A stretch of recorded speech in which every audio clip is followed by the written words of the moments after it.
So, guys, what is next then for Le'Veon Bell and the Steelers? More of the same? Funny you asked that, and funny we should just follow that up with breaking news. Let's bring it up. Nothing, right? Oh, come on. There it is. There it is. Ian Rappaport reporting Le'Veon Bell is not in the building yet again. So still James Conner. You've got that 2-week possible roster exemption, all that stuff. The deadline for him to show up this year is November 13th. So we are starting to get to that point. And James, we were talking before this, like, why wouldn't you show up? Start collecting checks.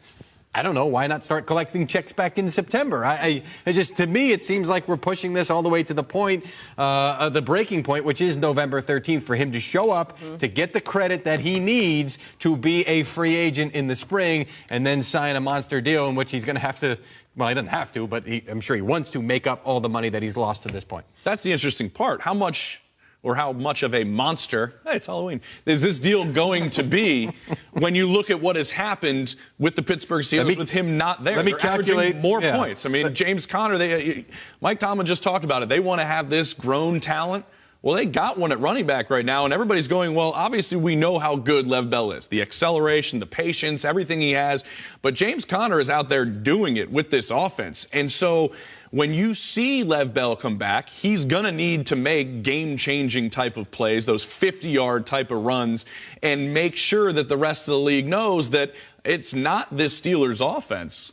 It's me that can make plays for your offense if I'm going to be somewhere else next year. Oh, we know all that. I believe that Lev Bell is the best running back in the game. And yes, I'm saying that with Todd Gurley, playing the way that he's playing. I think it's smart for him to do this, and I think this is a trend that we may see with guys going forward. I know when they go to the CBA, guys are probably going to fight for only being able to be franchise tagged once. Because guys want long-term security. He's a running back. He understands that his life expectancy in the NFL is not that long. He's making sure that he still has tread on the tires.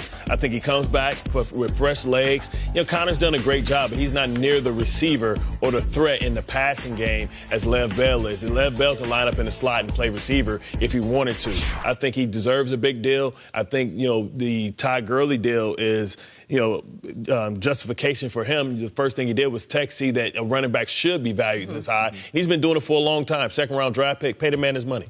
I mean, it is interesting to think about this offense, though, when Lev Bell does come back, with James Conner going for his third straight 100-yard game, and then you have Le'Veon Bell added to that mix. This offense could be so explosive, the things that they could do. And it is disappointing if you're a Steelers fan, because you would have liked to have seen that all year long. But also, I don't know if you would have seen this out of James Conner, because Le'Veon Bell would have been there. We are pushing $8 million to answer the question, by the way, pushing $8 million of money lost to this point, which could continue to climb.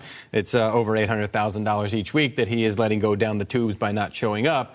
I wonder, see if Bart agrees with me, I wonder how awkward it's going to be, because these guys expected him on week 1, and then they expected him sometime between week 1 and the deadline on November 13th. Does James Conner playing well offset that? Especially with the offensive line. Winning always. Yeah, for me, no harm, no foul. We still have our opportunity to get to the playoffs. You're going to get a better version of myself, because now I'm coming here and I got fresh legs. I can carry you guys to the finish line. You guys are dinged up, hurt. I'm fresh. As long as he don't have any soft tissue injuries early on, they got to make sure they keep him on a pitch count. But you want him playing the best and hitting his stride, when the playoffs start. And I think, he set himself up to do that. I think this is something that I think we're going to see going forward. There's a lot of wins. I'm sorry, James. There's a lot of wins here. He's fresh. You're right about that. James Conner got a lot of experience here. Ben Roethlisberger actually told him last offseason, if you want to play, work on your pass protection and work on catching the ball out of the backfield. We'll get you on the field more, and that helps Le'Veon Bell, because he doesn't have to be on the field that much more. So maybe they've got some kind of two-headed punch. You got a 1-2 punch. Two-headed monster. There we did it. What I was curious was with how quickly does something like this, when you mention it being awkward, Bart, go away in a locker room? Is it when he walks out the door?